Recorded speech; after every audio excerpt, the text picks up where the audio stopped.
Welcome to the rule explanation video of the game Participedia, which is part of the democracy game box from the project Demogames.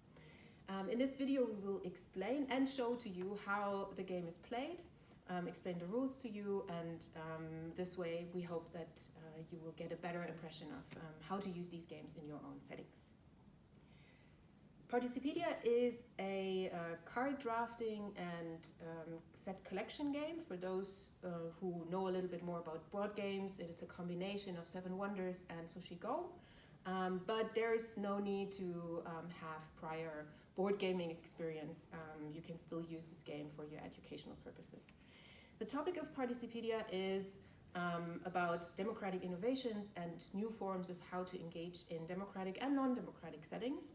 And it is based on real-life experiences, real-life cases that have been used in different countries around the world. Participedia can be played with 3 to 6 players. We will play it today with 5 players. Welcome to this table. And it takes approximately 60 minutes. Of course, it takes a little bit longer the more players you have, but playing a full version of the game takes approximately 60 minutes. The game is played in 3 game rounds, and every round consists of several player turns. And we will go through the player turns in a bit.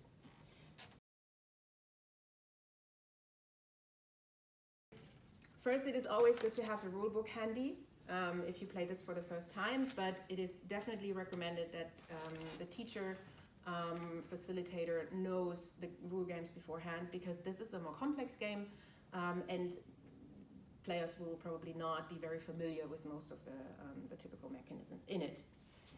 The second thing you need to do is you need to put the playing cards on the table and then take the green card out of the game materials and put it to the side. We will explain this in a moment. And then you just have to shuffle the cards. So I'm asking one of my guests here now to shuffle the cards and then put the cards in the middle of the table. Those are 80 cards, 80 playing cards. The next thing that happens is that every player gets a player board. So every player here has a board in front of them, which depicts the civil society organization they will represent during the game process.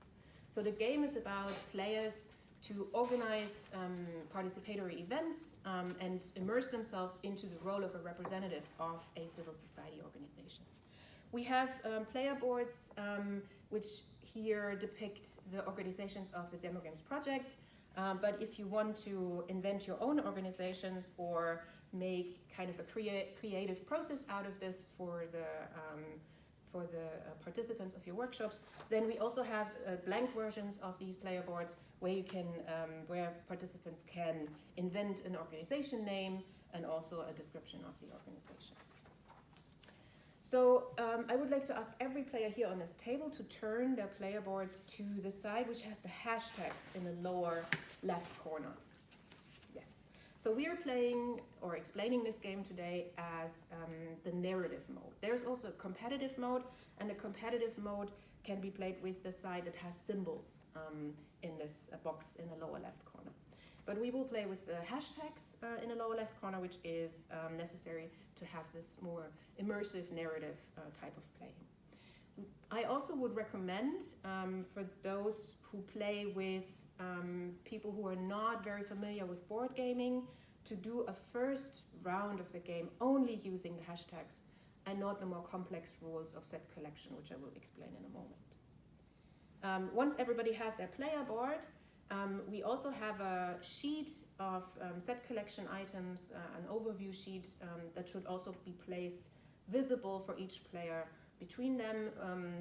You can print them as often as you need them, so every player should have a chance to take a look at this during the game.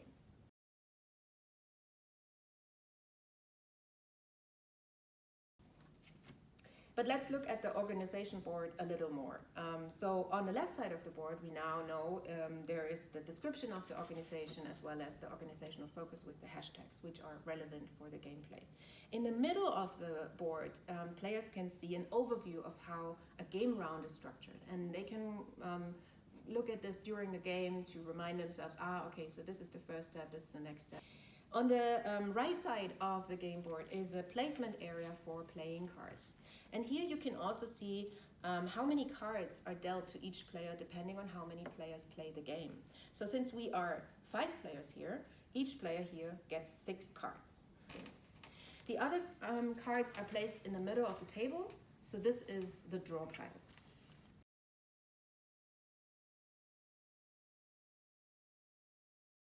Let me explain to you one of the core basic mechanisms of this game. Every player can now look at their cards, and that's also recommended. So they should take the time to look at their cards, and each player turn consists of looking at the hand cards and selecting one of them. This is a card drafting mechanism.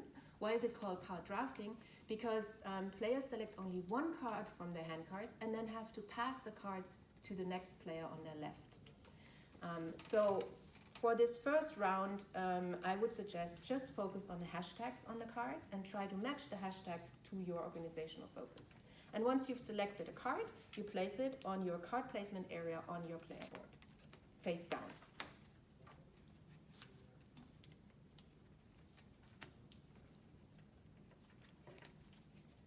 So once everybody placed their card on their card placement area, you put all the other remaining cards into a stack and give them to your left-hand neighbor.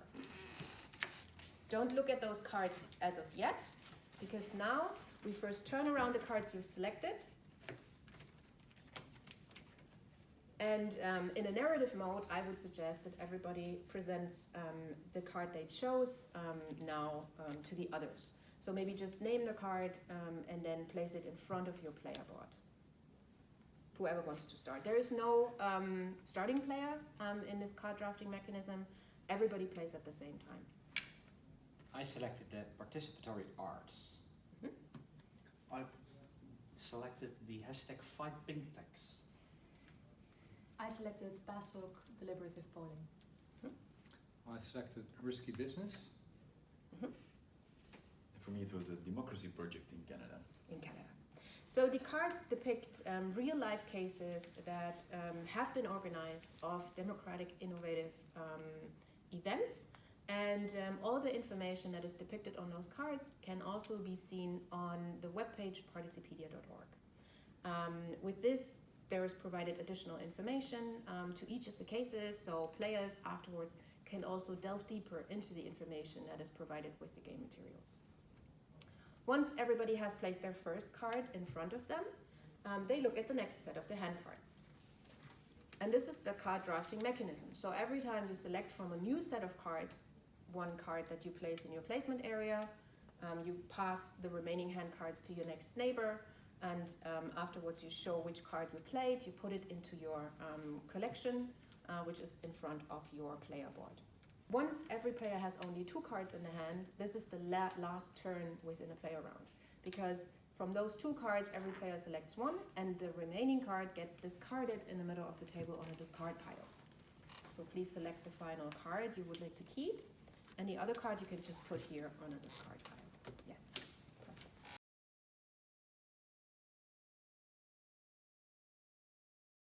We played this first round without really looking into the ways how you can make victory points, but the more players play this game, the more strategic they can get and start collecting certain cards over others.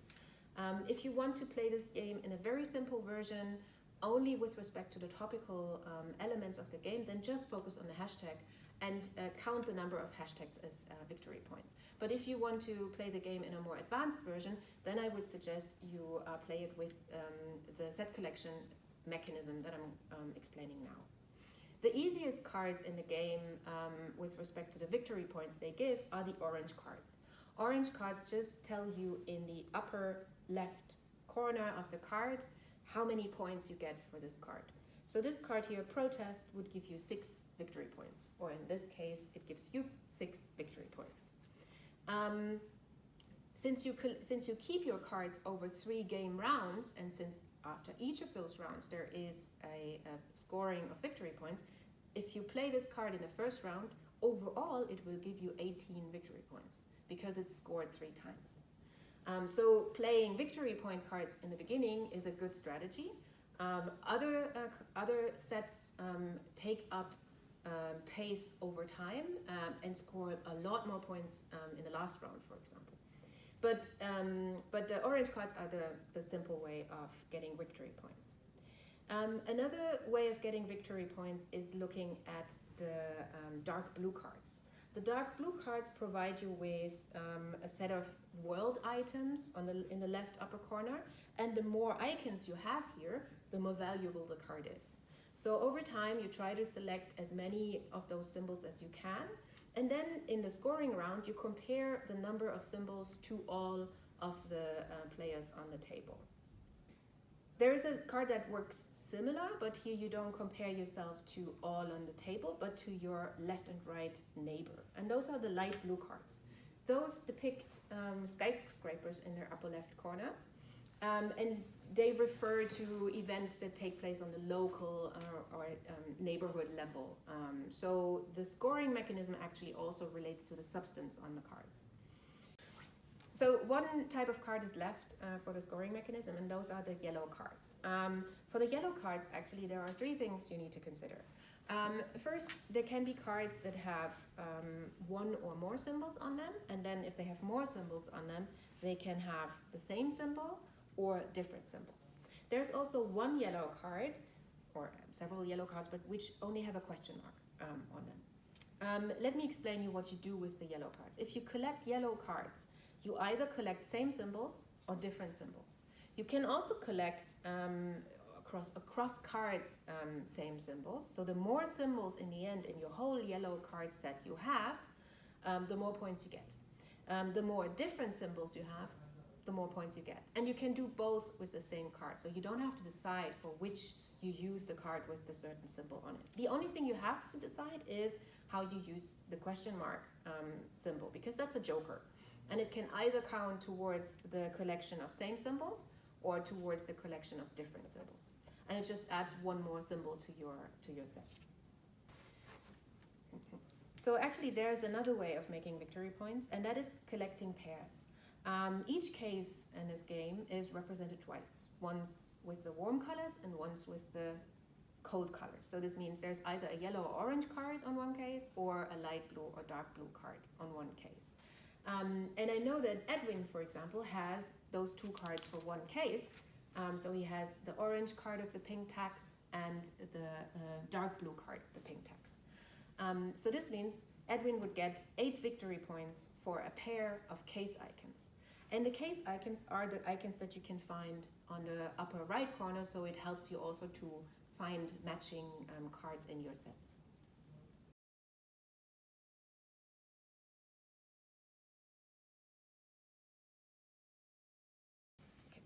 So once a round is finished, we go into the calculation of victory points. So the game consists of 3 rounds, and every round will be followed by a calculation of victory points.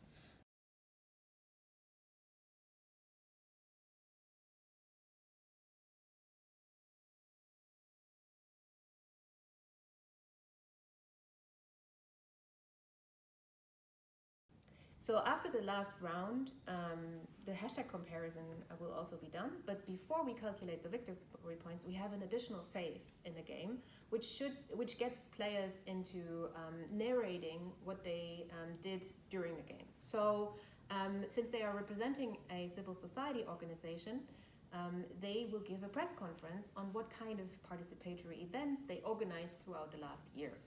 And they can use the cards they played during the game and kind of mold them into a nice narrative. It doesn't have to be long. A short statement of a minute maximum per player is fine, but sometimes players also really like to enact and act out and explain what kind of cards they selected. This gets players more into the topic and also more into engaging with the information on the playing cards. So you can let players choose who wants to start. And then everybody makes a short statement about what their civil society organization did throughout the last year. And afterwards, all the players together have to decide who held the best press conference. So after the press conference, the person that wins the press conference gets the press conference card, which can be used for different set collection logics. So if you put it into your yellow cards, it gives you an additional symbol that is not represented in the game so far. So it adds to the same or different symbols you would like to collect. If you put it to the national comparison, it adds one there. If you put it to the local comparison, it adds one symbol there. So it can make and break majorities and give you victory points in this last round of victory calculation. If it is played as a victory point card, it gives you 5 victory points.